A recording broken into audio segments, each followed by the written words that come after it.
Alors pour vous, c'est quoi le polar? C'est un genre de livre qui est, dès ses origines, produit directement pour le marché. Il est produit directement pour être vendu. Il n'est pas produit par quelqu'un qui a un mécène, par exemple, ou qui a des rentes et qui écrit pour l'amour de l'art. Il est écrit pour bouffer. Et dans la mesure où il est écrit pour bouffer, il devient la vérité du roman artistique, parce que le roman artistique aussi est devenu un objet de marché. Simplement, on cache ça, on n'en parle pas, c'est censé être de l'art, c'est censé être noble, le roman artistique, alors que c'est devenu une foire. D'ailleurs, on fait des foires à Francfort et à Nice et ailleurs, y compris pour le roman artistique. Le polar, ça me paraît presque plus franc. Le fait qu'on s'avance en disant je suis de la littérature alimentaire. Et ça permet à ce moment-là de contourner l'adversaire, et au lieu d'être un malheureux écrivain d'art qui est traqué par les questions du marché, on est un minable auteur de polar, rien qu'un auteur de polar. Et puis, en secret, pendant qu'on raconte sa petite histoire polareuse avec plein de coups de feu et tout ça, on est en train de travailler sur le texte. Et personne ne le sait. But now we come to a period that I call the battle for identity. Lies my grandma told me. Yeah, superstitious devices. My grandma told me. What? Urban mythological rules. Bubble mice, yeah. Salut kids et bienvenue dans En attendant Godard, saison 10, épisode 8. Petite citation pour commencer. Vous savez notre opinion sur le polar à l'américaine. Il a été le grand genre romanesque du deuxième quart du siècle, notamment en ce qu'il est désillusionné et dépouillé de beaucoup de prétentions artistiques. Tandis que dans le même temps, le roman d'art ne pouvait que se répéter et se rendre de plus en plus ridicule aux yeux de tous, sauf pour les journalistes et les universitaires. Ils ont attendu les années 70 pour s'en apercevoir. Et dans un de ces accès de bouffonnerie dont ils sont coutumiers, car ils sont formés et payés pour, ils se sont exclamés soudain, plus de 10 ans après la mort du polar, que voici un genre vivant, qu'il n'est pas inférieur au roman d'art, mais que c'est plutôt le contraire. Au point qu'à présent, de jeunes littérateurs, et même des littérateurs âgés, tâchent de faire croire qu'ils écrivent du polar, ou du moins du nouveau polar, pour vendre leur salade. Ainsi, promettons le nom du polar quand la chose est morte, ce qui est de la bonne politique. De bons auteurs l'ont souligné, notamment Machiavel et plus près de nous, Ernest de Borg. Et enfin, il est arrivé au polar la même aventure posthume qu'au Droit de l'homme, au Beaujolais, au reste. Impudence bienvenue, comparée aux autres.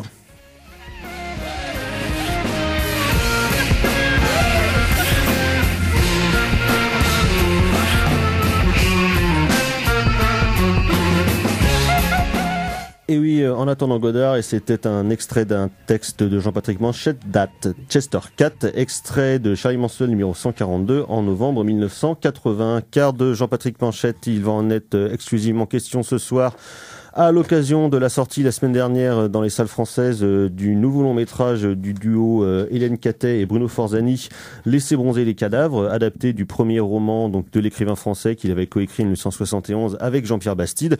Et donc à partir de ce film-là, du nouveau duo de formalistes muséographes Cattet-Forzani, donc nous allons revenir sur la carrière de Jean-Patrick Manchette, auteur majeur et extrêmement important du polar francophone et entre autres et théoricien du polar notamment. Et pour parler de ce joyeux programme avec nous, il y a Air Force One. Bonsoir Erwan. Bonsoir Thomas. Il y a aussi Thibaut. Salut à tous. Et il y a aussi l'homme qui revient dans l'émission que pour parler de sujets importants, donc en général pas de cinéma, c'est-à-dire de musique, de football ou de littérature. Il y a Mathieu. Bonsoir Mathieu. Salut. Et bien évidemment à la technique, il y a Gal. Bonsoir Gal. Bonsoir. Donc voilà, pas de news, pas d'agenda, parce que de toute façon il se passe rien, c'est les vacances universitaires, donc il se passe rien non plus dans les facs, il se passe strictement rien à Rennes. Donc voilà, oui. Non, c'est bon en fait, parce qu'on n'a pas réussi à dire bonsoir tout à l'heure, mais Mathieu, tu peux dire que tu es là. Bonsoir. Voilà, merci pour cet enthousiasme, Mathieu. Ouais, apparemment, si j'ai bien compris, on va parler d'un film complètement à chier, donc je suis vraiment super content d'être là. En plus, je l'ai pas vu, hein, voilà. Parce que je savais qu'il était à chier. Ouais, mais moi aussi, je savais qu'il était à chier, mais bon, fallait bien vérifier sur pièce. Quand même. Non, même pas, en plus. À force de dire ça.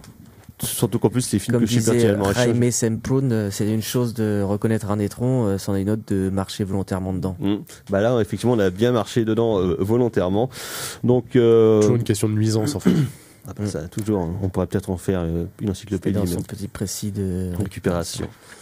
Il va en être question ce soir de récupération largement, donc on va entrer tout de suite les deux pieds dans la merde avec donc Laissez bronzer les cadavres, comme je disais, c'est leur 3e long métrage de cinéma après Amer en 2010 et L'étrange couleur des larmes de ton corps en 2013, qui étaient donc 2 films qui reprenaient, si ce n'est des thématiques, en tout cas des éléments formels et des dispositifs cinématographiques, comme vous aimez à l'utiliser, issus du Giallo, donc le film de tueur italien des années 70. Giallo, c'est un autre. Ah oui, qui revient d'ailleurs dans Laissez bronzer les cadavres. Voilà, qui revient partiellement dans Laissez bronzer les cadavres. Donc, comme je disais, ce sont 2 énormes formalistes qui ne pensent qu'à ça, donc c'est-à-dire qu'ils préfèrent l'iconographie au cinéma. Donc, gros travail formel sur le montage, sur le sound design, et c'est des cinéastes qui ne s'intéressent en tout cas pas du tout à la narration, en tout cas à une autre forme de narration. Le fait de raconter une histoire classique, c'est a priori pas ce qui les intéresse. Et donc, malheureusement, je crois que dans ta citation de départ, tout est dit en fait. Voilà, on peut s'arrêter là. Et donc, c'est exactement le cas qui décrit ce qui s'est passé dans la littérature. C'est ça. La récupération des genres populaires par des gens qui pensent faire de l'art. Et là, pour le coup, c'est exactement ça. Donc, parce que il s'attaque au premier roman de Manchette que écrit avec Bastille, donc en 71, Laissez bronzer les cadavres, qui est un bouquin assez court, ça doit faire dans les 180-200 pages dans mon souvenir, qui est hyper sec, hyper précis, où il n'y a pas... Voilà, hyper simple. Ou pour le coup, on y reviendra après, mais il n'y a pas d'éléments, on va dire, difficiles à manier, comme la politique ou bien la rhétorique marxiste, comme c'est le cas dans d'autres romans de Jean-Patrick Manchette. Donc là, c'est vraiment simple, limpide. Quelques petites lubies de style plutôt drôles dans le bouquin qui auraient pu être compliquées. C'est des touches d'humour, en fait, qui est, à vous entendre, à mon avis, ça doit pas vraiment être... d'autodérision, on va dire. Je sais pas si vous vous souvenez du roman. Ouais, si, je me rappelle parce que je l'ai relu, il y a quelques l'année dernière. Touches dans la narration qui est hyper sèche, quand même Manchette aimait bien à faire. Il y a quelques petites touches d'humour, d'autodérision. Ouais, et donc là, effectivement, c'était assez étrange de les voir s'attaquer à quelque chose qui après est quand même hyper écrit, avec une vraie trame narrative, un truc simple à suivre, quoi. Pareil, c'est pas compliqué à moins d'être le dernier des Gaulios, quoi. Et là, du coup, ce qu'ils en font, c'est quasiment stricto sensu la trame du bouquin, en reprenant même, comme dans le livre, les heures exactes, sauf que là, ils s'amusent à faire des petits trucs de kéké en remontant dans le temps pour montrer des actions à différents endroits. Après, c'est leur manière de travailler, d'envisager ces genres, de partir d'une esthétique très précise qui est très codée et d'aller vers, on va dire, une forme d'essai de leur part, en fait, autour de ça, donc un fétichisme absolu, en fait. C'est vraiment la clé de ça. Alors, effectivement, ça renvoie du coup à ce que Manchette de la distinction entre divertissement et art, en fait. C'est que on est là clairement du côté de réalisateurs qui veulent aller vers une forme d'art, mais c'est surtout une forme de... Comment on va dire ça ? C'est même pas vraiment de la récupération, en fait, c'est que c'est plutôt une déclaration d'amour, mais il y a un côté fan, en fait, là-dedans, et d'amener une forme vers presque du psychédélisme, en fait, mais sur la forme, de... c'est une déclaration d'amour à quoi, à part Manchette ? Même sur la forme, à leur idée du polar, du giallo, de tous ces genres-là. Pour le coup, ils n'ont pas du tout d'idée sur le polar, et je vois pas du tout est-ce qu'il y aurait pourrait y avoir un hommage à Manchette là-dedans, parce que ça serait à peu près absolument tout ce qui détestait dans le cinéma. Sachant que s'ils connaissent Manchette, il y a quand même une position assez claire sur l'art. Une position assez classique mais radicale qui est que l'art est mort avec le capitalisme, donc, et donc il aurait accusé toute forme c'est son interview la plus parlante et la plus simple là-dessus. On l'avait lu quand on avait déjà fait une émission spéciale Manchette. C'était dans le magazine Combo. Interview en 91 par Yannick Bourque, et son dernier entretien donné. Je me suggère d'aller relire cette interview pour ce qu'auraient pu faire les auteurs de Laissez bronzer les cadavres, pour s'apercevoir que c'était complètement vain d'essayer de rendre hommage à Manchette en faisant quelque chose de purement artistique. À mon avis, en fait, ils se sont même pas vraiment posé la question de Manchette en tant que qu'on va dire qu'est-ce qu'il y a derrière Manchette de son vivant a compris qu'il se faisait aussi esthétisé complètement à l'inverse de ce qu'il voulait faire. Complètement. Mais c'est bizarre. Mais là, dans Laissez bronzer, un peu comme avec les situationnistes dont Manchette était très proche, et comment les situationnistes haïssait ce qui s'appelait les prostituées. C'est ça. Bon, après, c'était pas forcément les situationnistes, les gens les plus intelligents de leur époque non plus, mais... Non. Mais en tout cas, ils ont été instantanément récupérés par des gens qui se croyaient, de bonne foi, mais qui ont dévoyé complètement le situationnisme. Et de la même façon, Manchette, à son époque, a été esthétisé, alors qu'il passait son temps à dire que son travail allait à l'inverse de ça. Et donc, c'est assez bizarre, comme quand on voit aujourd'hui des gens qui sont des prostituées, c'est-à-dire qu'ils n'ont même pas le recul sur la débilité de l'époque des années 70, alors que voilà, c'était il y a 50 ans. C'est assez saisissant de voir des gens qui sont encore prostituées en 2015-2020. Et donc, de la même façon, c'est atterrant, je trouve, d'avoir une posture comme ça sur Manchette et de passer 3 ans du coup sans que personne vous le dise, quoi. Non, en plus, c'est en gros, les origines du projet, c'est que le producteur, donc, qui avait produit leurs 2 premiers films, qui est François Cognard, il peut pas leur dire.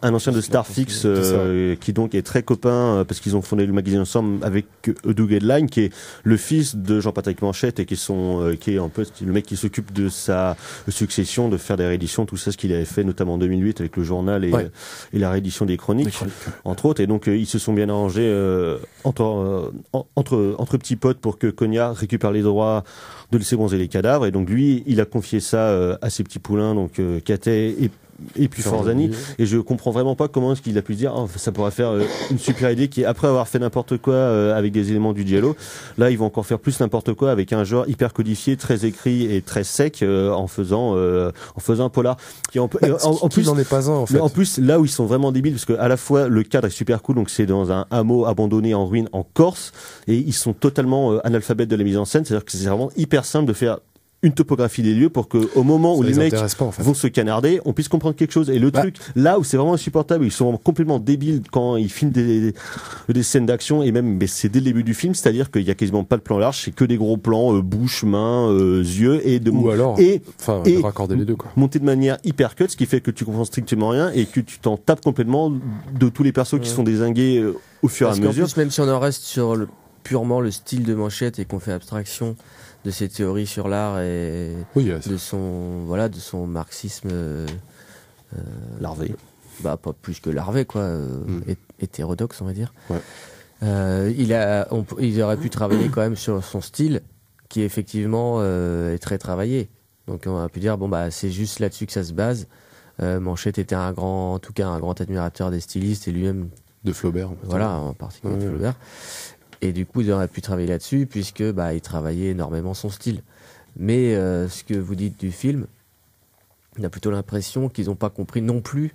Non, ils n'ont pas compris. Ils n'ont pas compris ça parce qu'en fait, mais ils n'ont pas compris mise en scène non plus, puisque Manchette cherche quand même d'abord l'efficacité, comme il explique dans la citation que tu as mis en exergue au début là.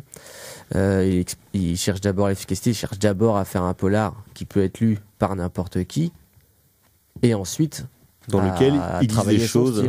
Et en fait, ce qui est, en gros, ce que Catet et Forzani essaient de faire par la mise en scène, c'est de ressentir un contenu psychologique des personnages par le biais de visions psychédéliques, l'écriture à la couleur, ils font des remontages dans tous les sens, grattage sur la pellicule. Et ce qui est la base du style de Manchette, c'est l'antipsychologisme. C'est s'inspirer du behaviorisme, du roman noir. Donc là, ils sont en train de faire un contresens. Le comportement absolu, quoi. C'est le comportementalisme qui est dessus de Flaubert. Il a fallu que le film et qui a été appris par les grands écrivains américains du début du XXe siècle, donc Chandler et puis Hammett, quoi. Hammett surtout pour Manchette, j'ai l'impression. Ouais, mais il faut relire ces chroniques de. Par exemple, là, si vous pouvez voir avec les caméras qu'il y a dans le studio que Thomas est en train de vous faire la promotion des chroniques de Manchette, paru chez Rivage Noir en 80. Pareil, si vous aimez les polars et la série noire, il faut absolument lire ça.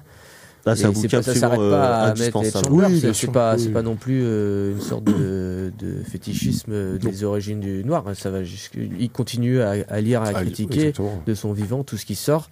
Et on en parle souvent. On en parlait quand j'étais encore admis à venir régulièrement dans l'émission de Pierre Signac, qui est un auteur qui est une sorte de Manchette candide en fait, qui fait du Manchette sans et qui est totalement frappé du casque. Qui pour le coup lui était bien taré. Et Manchette passe son temps dans ses chroniques et si vous pouvez lire aussi ses correspondances à aduler, à admirer, à essayer de comprendre Signac, qui est la base de son style, qui est en fait ce qu'il aurait pu faire s'il n'avait pas été un grand lettré et un grand intellectuel. Ce qui se pose aussi la question de la traduction chez lui, Oui, le truc, c'est le que rapport à Manchette, en Thompson, fait, la effectivement, traduction. par rapport à des mecs un peu comme Signac ou bien comme ADG ou comme Vautrin, c'est quelqu'un qui a beaucoup réfléchi sur le polar et sur le style. Donc, à l'inverse de ses camarades qui étaient peut-être plus instinctifs ou quoi que ce soit. Oui, il même a si, plus une démarche d'éditeur et d'intellectuel. Ouais, voilà, c'est ça. À l'inverse de mecs comme ADG qui, eux, étaient plus dans une tradition à la Léo Mallet ou bien à la Frédéric Dard avec les San Antonio, donc beaucoup sur des jeux de mots, sur des petits trucs de province, alors que Manchette est quand même s'il y a des romans qui se passent à la campagne, mais il est quand même beaucoup plus urbain et il est beaucoup plus sec et dur que certains de ses contemporains. En tout cas, c'est vraiment ça qu'il a théorisé, c'est la misère urbaine et de... C'est urbain aussi. Signac est pas mal urbain. Ah oui, Signac, ouais. Après, je pensais plus à ADG pour le coup. Après, peut-être pour revenir au film, avant peut-être de parler, je sais pas Thomas, que tu parlais plus de Manchette, je sais pas. Oui, non, sur Laisser bronzer les cadavres, c'est quand même ça vaut le coup. Ce qui est quand même intéressant, je dirais, dans leur démarche à KTF Orzani, c'est toujours ce côté de s'amuser, du coup, enfin s'amuser. En tout cas, de travailler la forme. Mais ça amuse que pour le coup, parce que le plaisir du spectateur, franchement, je veux dire, les mecs, ils bossent dessus pendant des mois et des mois, je vois pas du tout où est le plaisir qu'ils peuvent avoir, à part justement à montrer une femme en contre-plongée qui est en train de pisser sur un autre mec et tout d'un coup, ça fait de l'or. Donc c'est un clip, quoi. Pour moi, c'est vraiment le plan qui résume le film. T'as l'impression de te faire pisser dessus et eux, ils pensent que c'est de l'or qu'ils ont entre les pattes, quoi. C'est la question du clip là, effectivement, elle se pose, mais c'est surtout que la citation cinématographique avec les musiques aussi, parce qu'ils reprennent la musique de Christophe pour Sur la route de Céline Lautner, ils reprennent le thème de Face à Face de Morricone pour le film de Corbucci, de Sulima, et c'est que des citations comme ça perpétuelles, à la fois dans le casting, ils vont prendre Marilyn James, actrice porno des années 80, ils vont prendre Stéphane Ferrara, acteur raté, en fait, et complètement nul des polars des années 80, ils prennent Marc Barbet, Bernie Bonvoisin, comme tu dis.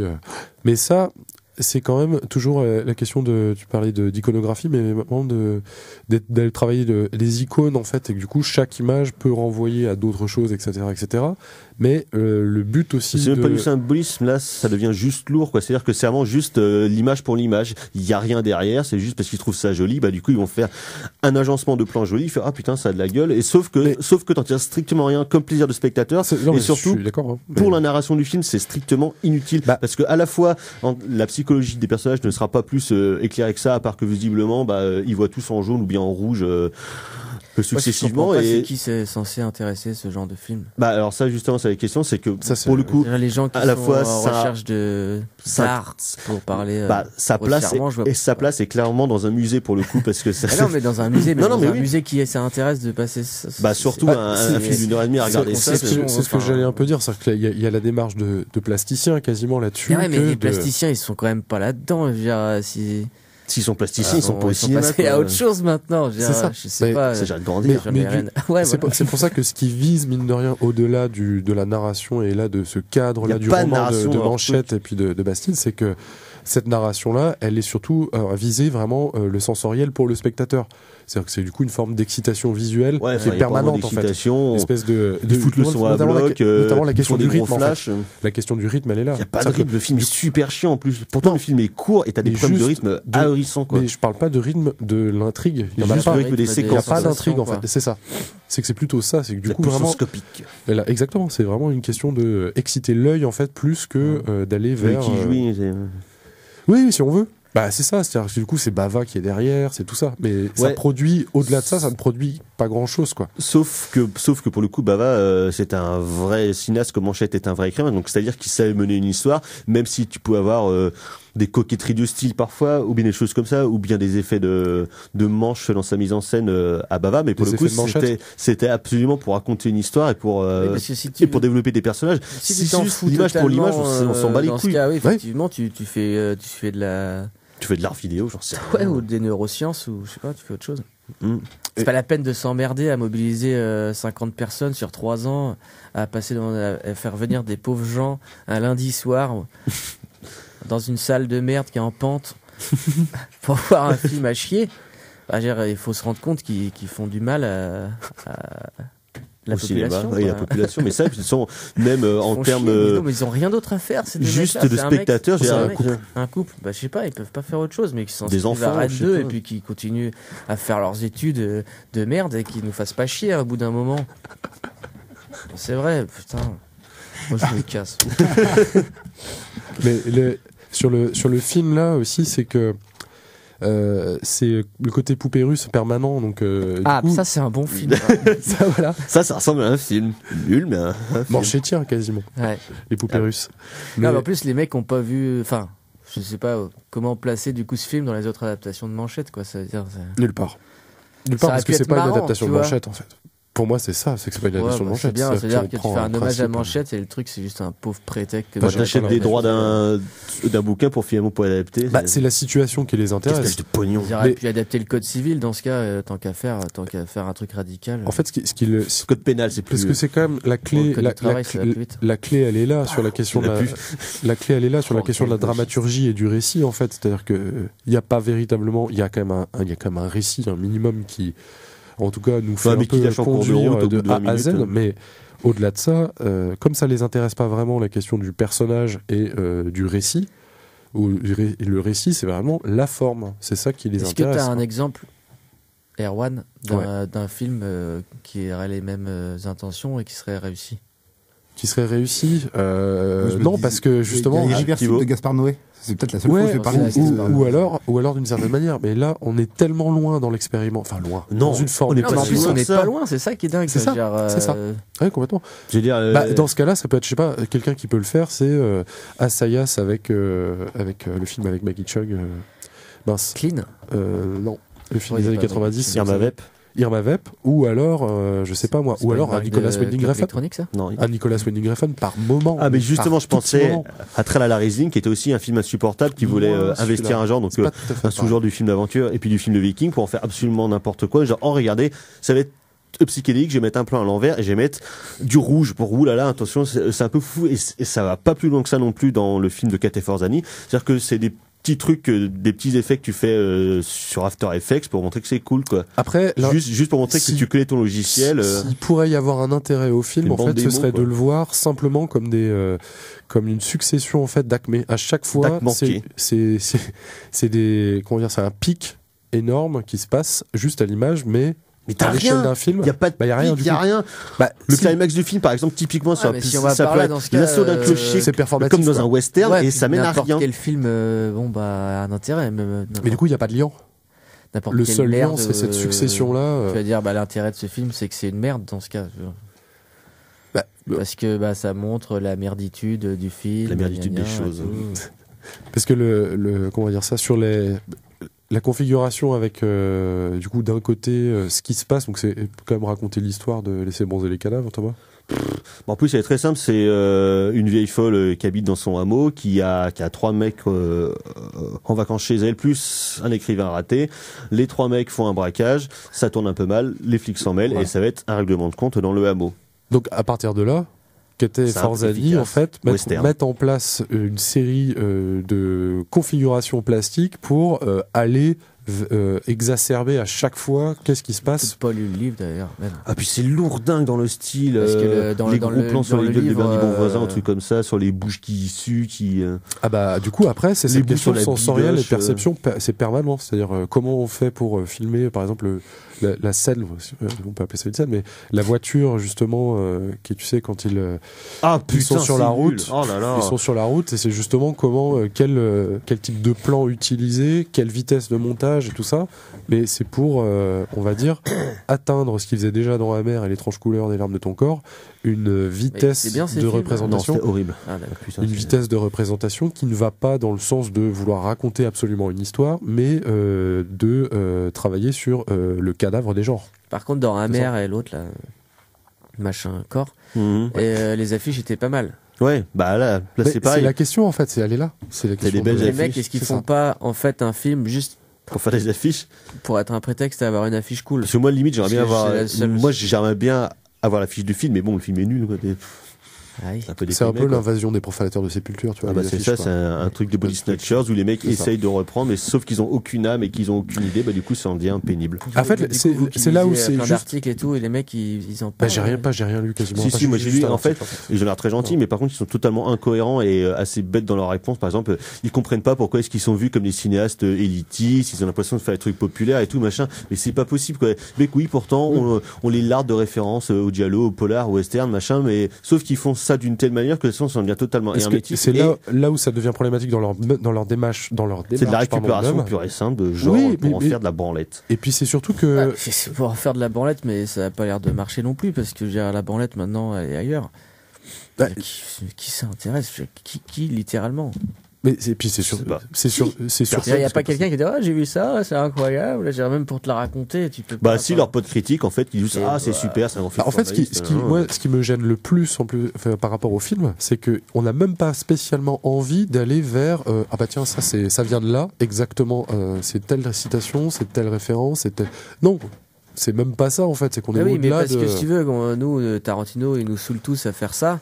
Mais bon, d'un autre côté, bah il y a ce côté jeu de piste qui à la limite, Oui. on se dit bah voilà, le film fait j'ai compris, moi je connais les western spaghetti, du coup ça c'est ça. Mais au-delà je connais Carpenter, du coup ça vient de Carpenter. Et là rien ne vient de rien. Bah, c'est ça, parce que du coup, chez Tarantino, il raconte quand même son histoire. Oui, Au-delà voilà, même donc de la... au final c'est pire c'est- encore quoi. Là, Là, En c'est fait- encore en fait, pire. Ce que, C'est pire ce que vous que êtes en train de dire, Tarantino, c'est qu'en fait, C'est ça. c'est qu'en fait, il n'y a pas de point de vue.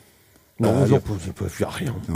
Non, il n'y a pas véritablement de point de vue, ou alors c'est une conflagration de points de vue, et du coup, bah, ça n'a aucun sens. Voilà, Enfin, donc un pas film qui n'a aucun sens, à l'inverse de la musique qu'on va écouter, qui est extraite d'un film qui lui fait énormément de sens.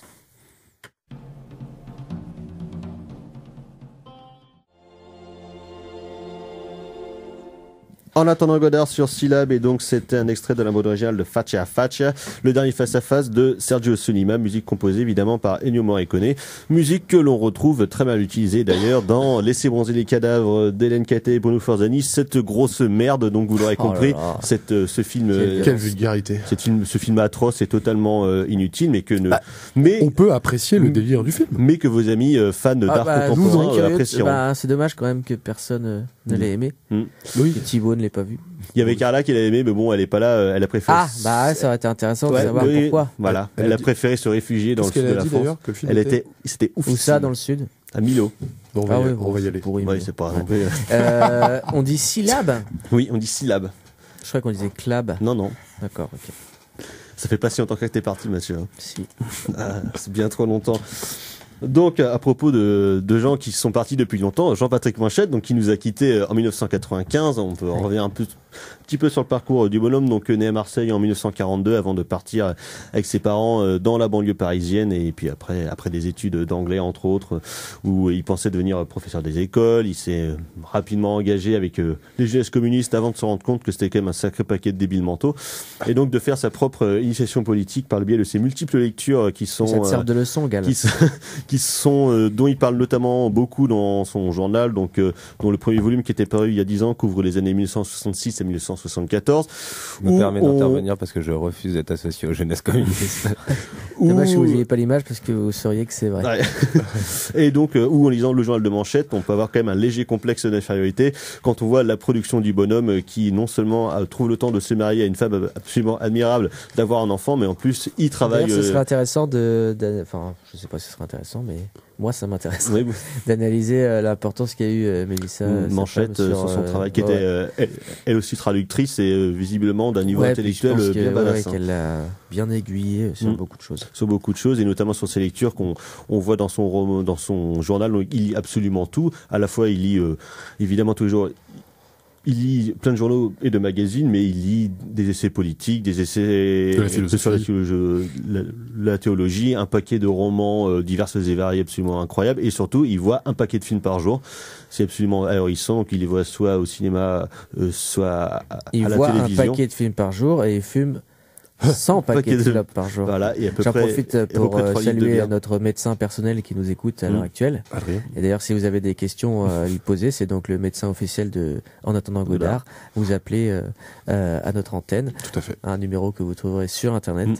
Et il fera. Si vous voulez savoir si une plaisir blessure de lui dans un transmettre film votre est question. possible, Voilà. il vous le dira si Voilà, c'est si vous possible avez ou une pas. question médicale en rapport avec le cinéma, N'hésitez pas à nous appeler. Et si vous avez aimé le film de merde, là, j'ai déjà oublié. C'est que vous êtes malade aussi, donc n'hésitez pas à venir Voilà, appelez. Et venez consulter. Si vous nous écoutez, appelez. C'est un test qu'on a fait comme ça plein de fois. Ça n'a jamais marché. Ça va toujours pas marcher parce que plus personne n'appelle. Et donc on attend toujours Manchette Godard. sur sa carrière d'écrivain, donc après diverses petites réécritures au scribouillard, genre des novélisations de romans porno ou écrire des polars miteux pour Max Pécasse au cinéma, enfin 2 films notamment, dont Femme aux abois qui est un peu chiant. Oui, donc mais mieux que C'est bronzé les cadavres. Oui, donc sa carrière d'écrivain, c'est en gros 10 livres qui s'étalent de 1971 à 1980 pour le dernier, avant un roman inachevé, La Princesse du Sang, qui est sorti à titre posthume en 1995, où là il quittait le domaine du roman noir, plus pour s'orienter vers le roman historique et le roman d'aventure. Voilà, qui promettait d'être absolument formidable. En tout cas, les pages qui existent sont prodigieuses. Et donc, à travers toute son évolution dans le polar, et il a développé ce qu'il a lui-même appelé le néo-polar, donc la vague des écrivains français arrivée au début des années 70 jusqu'aux années 80, donc qui contiennent, comme je disais, ADG, Vautrin, Signac, même s'il est un peu plus vieux, Michel Lebrun, tout ça, et qui donc, lui, par le biais de son roman et de son analyse du roman noir, donc qui est un roman social par excellence, donc ça veut dire que c'est un roman qui raconte la vérité du XXe siècle, qui a commencé, donc qui a ses prises au début des années 20, que ce soit dans les crises évidemment, les crises de 29, voilà, tout ça, la prohibition et toute la contre-révolution qui se met en place, notamment contre les syndicats aux États-Unis dans les années 10 et 30. Et donc de lui, il va faire un petit peu le même genre d'analyse, mais dans le cadre du roman et du contexte français des années 70. Donc il va prendre tous les sujets à la mode pour en faire des films, comme il disait, que ce soit le malaise des cadres dans le petit bout de la côte ouest, le terrorisme dans Nada, les femmes folles dans Otago au château, tout ça. Et donc, il va développer un discours de critique sociale fortement influencé. La France-Afrique dans l'affaire Ngoustro. Voilà, dans l'affaire Ngoustro. Donc, l'extrême droite. Voilà. Là, il parle donc le biais de ses lectures, notamment de ses influences situationnistes et marxistes. Avec d'ailleurs, pour l'anecdote, une telle réussite dans l'affaire Ngoustro pour parodier la pensée d'un militant d'extrême droite que ses éditeurs trouvaient ça bien, mais disaient c'est dommage parce qu'il est vraiment d'extrême droite, du coup est-ce qu'on le publie ou pas? On voit ça aussi dans les... Je crois que c'est dans les correspondances. Ouais, tu vois ça dans les correspondances et dans le livre anniversaire de la série noire qui était paru il y a 2 ans. Ah oui, ouais, exactement. C'est l'histoire de la série noire. Si j'ai bien compris, il correspond avec les Bovici, en fait, à un moment donné, en fait, en 73. Il correspondait avec énormément de gens parce qu'il avait... Ouais, mais c'est vrai qu'il avait par rapport à l'IS, quoi. Voilà, mais il s'est fait, je pense, un peu envoyer chier. Il s'est fait un peu bouler, qui prouve un peu la connerie, quand même, des situationnistes. Et d'ailleurs, c'est des animaux dans tu parlais de Rémi Samprin dans Président de récupération, Manchette, et je sais plus s'il est cité, en tout cas, il a un genre d'alias pour lequel Samprin, qui était le porte-flingue de Debord, en profite pour le désaguer un petit peu, en disant que ce genre de petits cons qui récupèrent leurs idées pour en faire du roman industriel, c'est absolument lamentable. C'est-à-dire à quel point quand même il peut être parfois à côté de la plaque, quoi. Parce que si c'est bien quelqu'un qui a essayé de mettre en pratique les idées de la sociale situationniste, c'est bien Manchette, quoi. Ah, je crois qu'il est largement, il les a largement dépassés, quoi. Qu'il soit allé au bout de son idée et qu'il soit pas complètement con. Quand on revient un peu sur. Ouais, c'est ça en fait. Sur l'échec du situationnisme. Complètement. Si ça va, Thomas, on te dérange, mais non, vous pas pouvez du pas tout. voir encore une fois, mais il est en train d'écrire des textos alors qu'il est censé animer une émission. Mais ça, je c'est t'écoute, quand même je suis professionnel. Problématique parce que il peut faire plusieurs choses en même temps. Avec des petits jeunes comme ça pour essayer de leur mettre le Allez, pied bon à gars. l'étrier. Et on se retrouve comme ça avec le fossé des générations. Thibaut, il a pas pu parler depuis le début parce que. J'ai rien vu, j'ai pas vu le oui, film. puis il a pas d'iPhone, etc. Il a sans doute. Il a un téléphone qui est plus moderne que moi. Ouais. Ah bon? Ouais. Mais à chaque fois que je le mets sur une table, il s'éteint.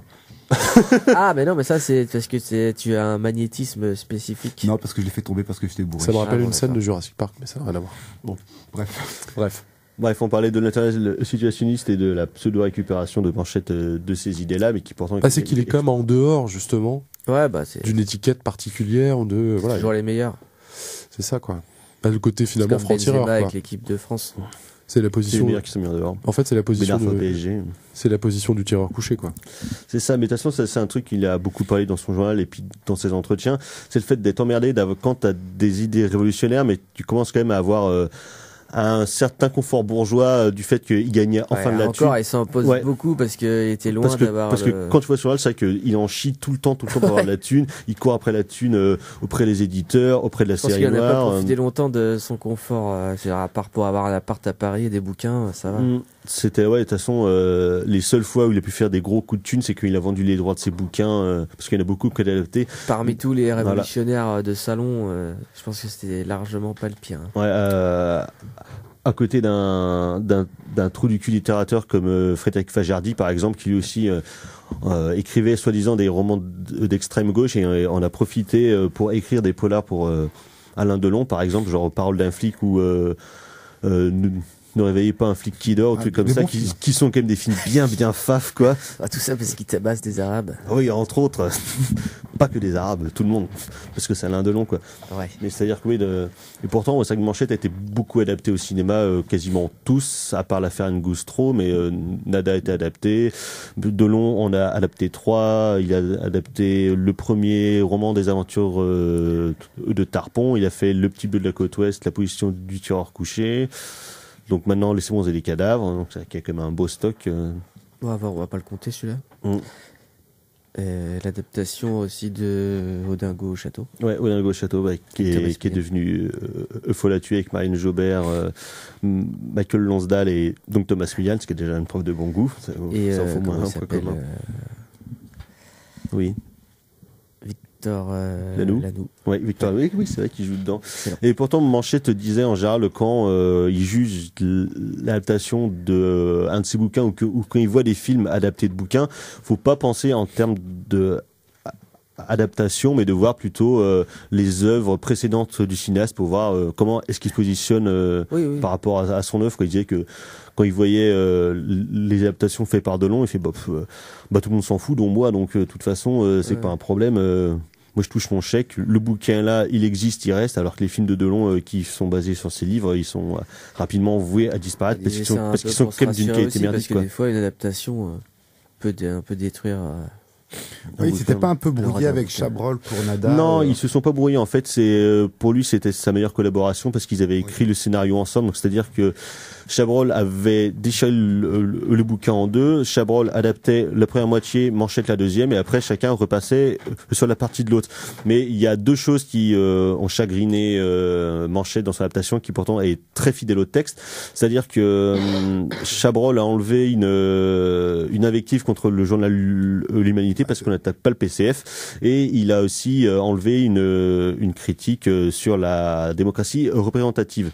Ce qui du coup a fait dire à Manchette que Chabrol était un cinéaste stalinien et que son rêve ça serait de faire des films d'État sur la betterave dans les pays soviétiques, quoi. Et en plus avec Capori, ça lui déplairait pas. Il avait une certaine inimité politique avec Chabrol qui trouvait un peu trop stale, un stalino-démocrate même, il disait, et pourtant en privé tu peux pas être fâché avec Chabrol, ne serait-ce que quand une fois t'as partagé sa table. Mais c'est vrai qu'il a eu des relations assez compliquées avec le cinéma parce qu'à la base, lui, ce qu'il pensait faire, c'est devenir scénariste pour le cinéma. Il voulait écrire des bouquins. Il les aurait vendus pour le cinéma. Il aurait signé l'adaptation de ses propres livres, ce qui s'est plus ou moins déroulé.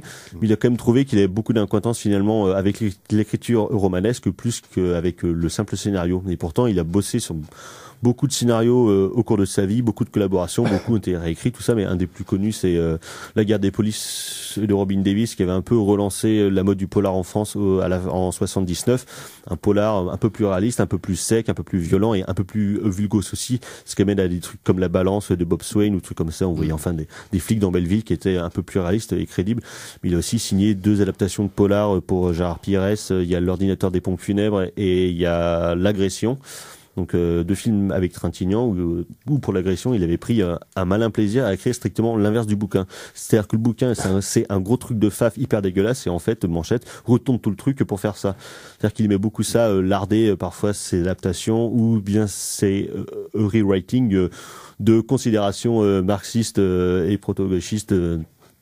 Dans ses livres, il a fait notamment la novélisation d'un western qui a jamais été réalisé, qui s'appelait L'homme au boulet rouge. Et donc, il avait écrit le bouquin, c'est strictement la même structure et les mêmes dialogues que dans le scénario, mais de temps en temps, il fait des 2 pages énormes sur la commune de Paris, ou trucs comme ça. Il digresse allègrement. Il dit que si lui avait écrit le livre, à la fin du bouquin, en fait, la ferme où le mec est exploité aurait volé, le patron serait mort et tout le monde serait parti main dans la main pour aller faire la révolution, quoi.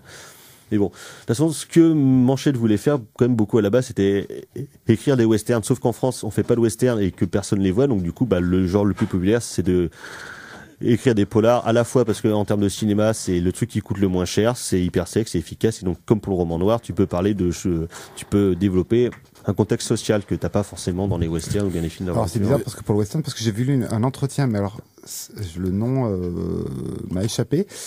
Comme quoi, en fait, le western avait été limite inventé en France, en fait, dès les années 10. Ouais, les premiers à avoir fait des westerns, c'est en France, en Camargue, avec un mec qui s'appelait Joe Abam, justement, et ses films cartonnaient tellement en France qu'ils sont devenus, qu'ils ont été vendus aux USA. C'est ça, voilà, tout ça. Et ce qui est franchement, dans l'absolu, c'est dommage. Les westerns français tournés en Camargue étaient considérés comme plus réalistes que les westerns américains de l'époque. Parce que à part de westerns français qui viennent en tête là, à part le truc avec Johnny là. Bah oui, Deviens-tu Johnny Johnny de Noël Howard.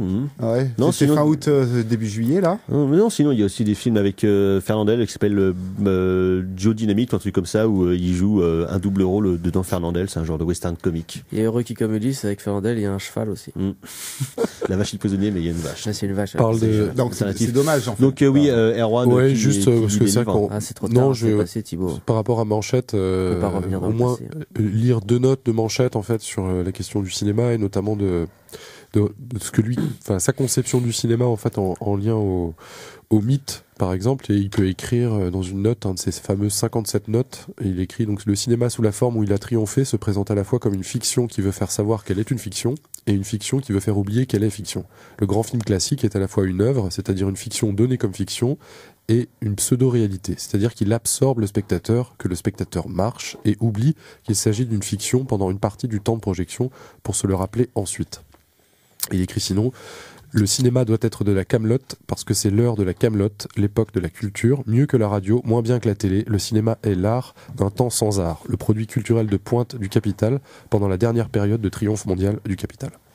Oui, donc Erwan, tu parles de cinéma parce qu'évidemment ces 57 notes, elles sont extraites de son journal en 1978. Mais Manchette n'était pas seulement un théoricien du polar comme il a écrit dans... Il était aussi saxophoniste. Et oui, c'est comme Nestor Burma. Eh oui.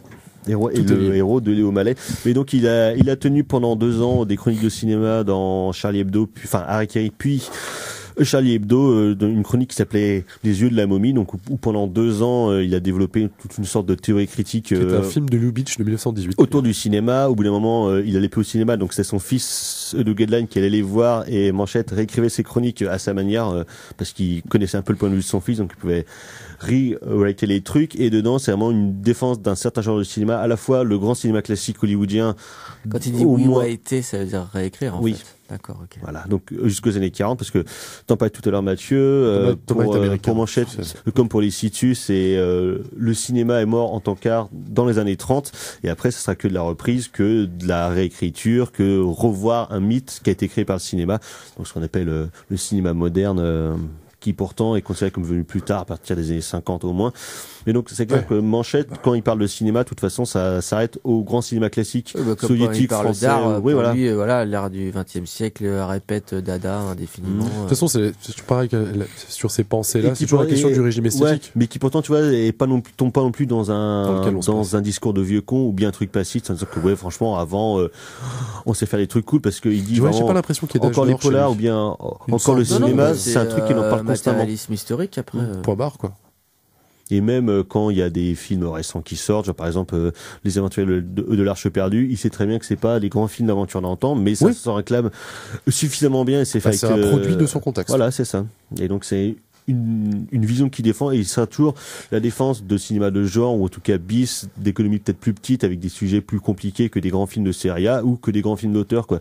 Ouais. C'est ce que son fils racontait à un moment, c'est-à-dire que pour faire plaisir à celle qui allait devenir sa femme, donc Mélissa Manchette, qui elle était très intellectuelle, qui aimait beaucoup le cinéma européen, les films de Bergman, tout ça, donc par amour pour elle, il s'est tapé des films de Bergman, et un jour il s'est barré en plein milieu d'une séance parce qu'il n'en pouvait plus, parce que c'était horrible de voir ces films-là. Il s'est tapé 2 fois Veracruz de Robert Rich pour s'en remettre, quoi. Ce qui pose bien un peu le film qu'il revoyait de manière obsessionnelle. Oui, qu'on devrait tous revoir tout le temps, tellement à quel point c'est un film formidable, quoi. Oui, je pense que c'est quand même son lien aussi à ce que tu évoquais tout à l'heure, Mathieu, sur la question du du behaviorisme, en fait, du comportementalisme, en fait. Mais c'est peut-être intéressant. Est-ce que il y a un lien avec ce qu'il a pu faire au cinéma en tant que scénariste? Est-ce que c'est ce qu'il cherche, en fait? Est-ce que Pas sûr qu'il ait pu faire grand-chose. c'est-à-dire finalement en de contrôle, se retrouver finalement par rapport à la littérature dans une même position que dans les années 40 à 60 aux États-Unis, les cinéastes contrebandiers, quoi. En gros, non, il pouvait pas parce que de toute façon, il en parlait, il a écrit énormément de scénars ou trucs comme ça, mais tous les trucs étaient réécrits par d'autres. Genre, sur la guerre des polices, t'as 4 scénaristes de crédités et dans cette interview, il dit que t'en as en fait au moins 8 qu'on bossait dessus. Donc, il a jamais pu avoir les mains libres sur un scénario, je crois pas. Mais est-ce que en tant que critique de cinéma, c'est ce qu'il cherche dans les films, c'est-à-dire retrouver quelque part ce que lui peut faire dans la littérature, quoi? Est-ce qu'il y a ce lien-là qui se fait? Non, je crois pas. Je crois que pour lui, c'est peine perdue. Ce qui ressort. Plus ou moins. Oh. C'est que de toute façon, le grand système des studios en France est inapplicable et que mais même par rapport au cinéma américain qu'il peut regarder au moment où il écrit sur le cinéma, quoi, par rapport au cinéma des années 50 qu'il aime. Non, parce que pour lui, c'est comme tu dis, produit d'un contexte. C'est ça, quoi. À chaque fois. Tu peux pas retrouver le contexte. Ouais. Après, il fait quand même un parallèle entre. Il est pas non plus ultra pessimiste. Hein. Il est quand même, on le voit dans son journal. Mais il dresse un parallèle entre.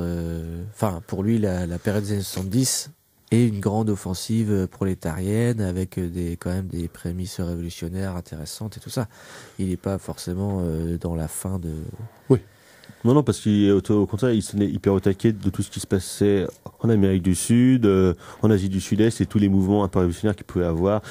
Le Nicaragua aussi au milieu des années 70, tout ça. Mais finalement, il passe pas du néopolar au néoconservatisme de beaucoup. Non, pour le coup, c'est un mec qui s'est jamais renié, qui s'est jamais vendu. Et si par exemple, cette étiquette néopolar, elle est importante. Il a arrêté de publier des bouquins après la position du tueur couché en 1980, c'était pas du tout parce que c'était une panne littéraire ou quoi que ce soit, parce que pour le coup, il aurait pu pondre un roman par an qui serait bien vendu, il aurait pu devenir hyper riche. En fait, il a préféré arrêter parce qu'il en avait fini avec la forme du polar, avec la révolution stylistique du polar, avec la position du tueur couché. Il voulait passer à autre chose. Donc avec ce qui allait devenir en fait le cycle du genre des mauvais temps, dont la princesse de sang devait être le premier avatar en fait, et qu'il n'a jamais pu compléter parce qu'il cherchait une nouvelle forme romanesque qui aurait pu être aussi révolutionnaire que le polar qui est le grand roman en fait du XXe siècle, quoi.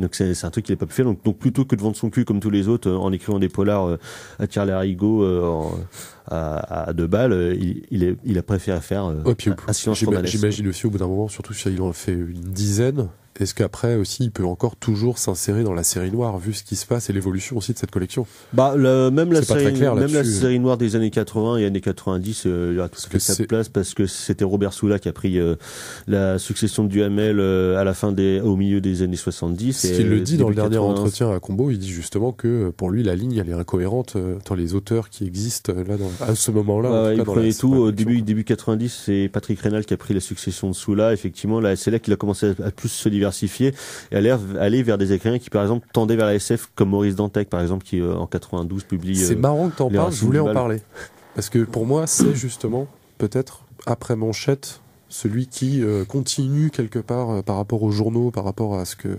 Ouais, mais qui était quand même extrêmement différent, et qui a pas, à mon avis, récupéré mais assimilé Manchette. C'est des trucs qui a assimilé énormément de choses, notamment dans ses premiers jusqu'à Villa Vortex au moins, mais après, comme il le disait, c'est plus compliqué après. Dantec est beaucoup plus inspiré par des écrivains de science-fiction, que ce soit Kelly, que ce soit Norman Spinrad. Il en lit beaucoup Manchette aussi. Plutôt que des purs auteurs de romans noirs, quoi. Dans ce cadre-là, il cite souvent Manchette, j'ai l'impression, dans la dernière entretien. Cadic. Il en parle pas énormément, mais il en parle quand même souvent de la science-fiction, et pour lui, c'est la continuation. Du roman noir. C'est-à-dire que le roman noir. C'était ce qu'aurait dû être le grand roman du XXIe siècle. Ce qu'il voulait écrire, mais il n'arrivait pas. En tout cas, il a dirigé une collection de science-fiction pour Champ Libre qui s'appelle Chute Libre. Oui, c'est ça. Et il était passionné il essayait d'en écrire, mais je pense qu'en fait, ça l'intéressait pas suffisamment pour qu'il puisse s'y mettre. C'est-à-dire qu'il n'y avait pas les connaissances technologiques, tout ça. On lit un peu quand même.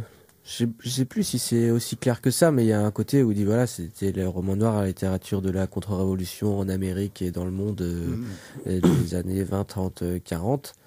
Et maintenant, la science-fiction a pris le relais en étant hyper critique, que ce soit les bouquins de Le Guin par exemple, tout comme ça. Et puis bien sûr son admiration pour George Orwell. Ah bah, pareil, hein, qui est en filigrane, même si il y a pas, je sais pas. dans le dernier entretien, il n'y a pas de grand, il y a pas de. Il en parle un petit peu dans les chroniques, mais en fait, c'est un truc qui revient de manière ponctuelle. Mais est-ce qu'il y a ce que Orwell pouvait faire hors les fameux romans qu'on connaît, est-ce qu'il y a des liens en termes d'influence, même de stylistique ou du fond? Ah, du fond, chez Manchette. Ah bah dans le fond, oui, de toute façon, Orwell, ouais. N'importe quelle personne intelligente va être influencée par Orwell. Mais si, mais c'est aussi cette tradition aussi, Victor Serge, tout ça, quoi. Ouais, bah, une sorte de place d'amour de la vérité, on va dire. Oui, c'est ça. Ouais, complètement, ouais. Eh oui. Ah, Thomas. Encore sur son portable. Mais pas du tout, je suis même pas sur mon portable. Ça, c'est de la mystification. Ouais, donc, tu viens de m'aspériser. Non, mais effectivement, tu vois, Manchette, jusqu'à la fin de sa vie, c'est un mec qui est resté visiblement droit dans ses bottes et qui est encore assez facétieux parce qu'il avait créé un mouvement peu avant sa mort en 95, en 94, il a créé le mouvement Banana qui consistait à aller glisser des pots de banane sous les pieds des CRS durant les manifs pour les faire tomber, quoi. Okay. Donc c'est un truc qu'il voulait faire. Et bon, le garçon est quand même assez jeune. Il est mort à 52 ans d'un cancer à cause de ses 250 cigarettes par jour et de ses 2 litres de bière avalés avant 11h du matin. C'est pas ça qu'il faut prendre comme exemple, là, Thomas. C'est plutôt tout le reste. Ah oui, bah oui. Bon. De quoi? Le mouvement banana? Non. Les cigarettes? Ah non, mais cigarettes et la bière le matin. Moi, je fais pas ça. Hein. Ah oui? Non, pas la bière. Il fait pire. De toute façon, la bière qu'il buvait, la Spaten, n'est plus en vente en France, je sais pas pourquoi. On l'a parce que ça l'a tué, alors du coup ils ont arrêté la. Quand j'étais petit, on avait ça. Il n'y a plus maintenant. Ouais, mais non. C'était une pelle, le logo. Peut-être parler d'un livre, Thomas. Oui, si vous voulez. Il y en a pas beaucoup. Qui est pas formidable, mais qui s'appelle Jean-Patrick et la raison d'écrire, en fait, qui réunit les actes d'un colloque qui avait eu lieu il y a 2 ans. Donc, comme tous les actes d'un colloque, c'est assez inégal et parfois assez incomplet, mais il y a la couverture est très belle. Mais c'est surtout, faut lire ses romans qui ont été quand même largement réédités après sa mort. Il faut quand même préciser que Manchette était quand même un beau gosse. Oui, c'est vrai aussi. Il adorait les fringues. Il adorait la sape. Ça, il en parle souvent dans son journal. Il était très coquet, il aimait bien. C'est les années où il écrit ses polars aussi qu'il est agoraphobe. Non, c'est après surtout. Ouais. C'est après les années 80, c'est pour ça qu'il donnait plus d'interviews non plus, qu'il voyait plus de monde. Mais de toute façon, le mec a été quand même assez largement réédité grâce au travail de son fils, même s'il y a des choses contestables dans sa ligne éditoriale. Par exemple, on n'a toujours pas le volume 2 du journal. Je sais pas trop pourquoi d'ailleurs, parce que. Bon, en fait, il disait qu'il connaît trop de monde, quoi. Ouais, mais bon, déjà dans la version 1, là, dans le premier volume du journal, il a coupé des trucs qui étaient un peu trop hardcore contre les mecs que Manchette dézinguait. Donc ça, à la limite, tu peux couper, mais il y a quand même plein de choses à faire. Surtout avant, en gros, il est devenu vraiment pessimiste et dépressif à partir de la fin des années 80, quand il a appris qu'il avait un cancer. Donc là, effectivement, je peux comprendre que ce soit moins drôle ou moins intéressant de les publier, mais il y a toute la période 75-85 où justement c'est là qu'il produit à fond de balle et qui bosse beaucoup pour le cinéma, qui seraient des choses passionnantes, quoi. Ou même toute sa correspondance qui a été déposée à la BNF après sa mort, et c'est des choses auxquelles on n'a absolument pas accès, quoi, à part dans quelques numéros. Et donc, vraiment... Il existe, vous l'avez, le Quarto? Ouais, moi je l'ai pas, mais oui, je vois le truc. C'est pas mal. Il y a un petit entretien à la fin et surtout t'as un petit portfolio à l'intérieur. Mais bon, c'est comme ça un peu, non? Ouais, mais c'est comme tous les cartos, c'est super chiant à lire, quoi. C'est lourd, c'est des objets. Ouais, c'est lourd, puis c'est trop gros, c'est bordel. Mais de toute façon, tous ces bouquins ont été réédités. Oui, puis en poche, soit chez Carré Noir, en série noire, chez le Folio, sauf Les Yeux de la momie, donc qui est reparu dans une. Elle n'existe pas en poche. Si, mais c'est une version expurgée, un digest, un truc de révisionniste total, qui est absolument déplorable. Alors que faut lire les chroniques de Polar, qui par contre sont absolument prodigieuse et qui est peut-être un des plus grands essais sur le polar qui existe. C'est un raccord bizarre, mais c'est l'actualité rennaise le veut, si on veut, mais faut que j'arrête, faut que j'aille dormir, mais le Manchette, du coup, a fait partie de Charlie Hebdo. Oui. Mais qui va aussi reprendre la critique de cinéma à Charlie Hebdo quelques années après, c'est Jean-Baptiste Toré. Ouais, bah pourtant, je vois pas le rapport entre Toré et Manchette. Hein. Pour le coup, c'est pas une tisane idéologique. C'est-à-dire que Toré, il est Charlie, quoi. Ah ouais, en plus. Ouais. De toute façon, c'était Charlie mensuel, non? Ouais, Charlie mensuel, Irak. Ouais, Charlie Hebdo, peut-être aussi. Je sais plus. où il y a écrit partout. Il a même tenu une rubrique sur les jeux de société dans Metal Hurlant, donc sous le nom du général Baron Staff. Exact. Donc voilà, émission sur Jean-Patrick Manchette. Vous avez compris, il faut lire Manchette, relire Manchette, tout lire de Manchette. Écoutez l'ancienne émission. Voilà, c'est absolument prodigieux. N'allez pas voir Laissez bronzer les cadavres parce que c'est de la merde. Vous pouvez, hein. Merci Thibaut pour ta participation. Est-ce que tu as un coup de cœur cette semaine? Ouais, en plus oui. On aura l'occasion d'en reparler sûrement, mais Ah oui, il y a un oui. bouquin d'entretien, le bouquin d'entretien édité par Carlotta de Brian De Palma. Donc, Avec Samuel revu, Blumenfeld et Laurent Vachon. voilà, revu et corrigé depuis Mission to 2001. Mars jusqu'à Passion. Donc voilà, c'est passionnant. Et puis Brian rigole bien, a l'air de bien rigoler, donc c'est très Il est intéressant. très loquace. Et puis la série de Damon Lescrow Lindelof, la dernière série pour HBO, The Leftovers. Voilà, tout n'est pas parfait, mais il y a quand même beaucoup de personnages, Nora et Kevin, qui portent le poids du monde sur leurs épaules et qui me plaisent bien. Erwan, Oh bah écoute, moi ça va être un film magnifique qui est passé, qui sort demain d'ailleurs dans les salles à Rennes. C'est Ex Libris New York Public Library de Frederick Wiseman. Enfin c'est un très très grand documentaire et un grand film de Wiseman. 3h27. Je sais pas si on en reparlera ici, mais en tout cas il Sûrement. faut y aller. Il fait 3h20 et c'est comme s'il en durait 50 minutes. Mathieu, mon Alors cher. moi, c'est la pédophilie en France, puisque voilà, c'est un peu l'exception française. L'exception culturelle, une fois de L'exception plus. culturelle. D'accord. Donc voilà, c'est vraiment, j'essaye de moi aussi d'être De dans, mettre à dans niveau. le mouvement. Quoi. Il n'y a pas que la pédophilie, il y a aussi, comment ça s'appelle, la drague à la française. Ouais, enfin tout ce qui est un peu viol et tout ça. Quoi. Ouais, c'est voilà. ça. La culture qu'on aime, quoi. Ouais. Donc, Gal, ton coup de cœur, toi aussi, à propos de viol, donc c'est La Chinoise de Jean-Luc Godard. C'est ça. Et moi, ça sera L'Incorrigible de Philippe de Ouais. Broca, le Bah, film moi aussi, absolument hein, bien prodigieux et formidable avec un Belmondo au top de sa forme. On se retrouve la semaine prochaine. D'ici là, portez-vous bien. Ciao, bonsoir. Salut.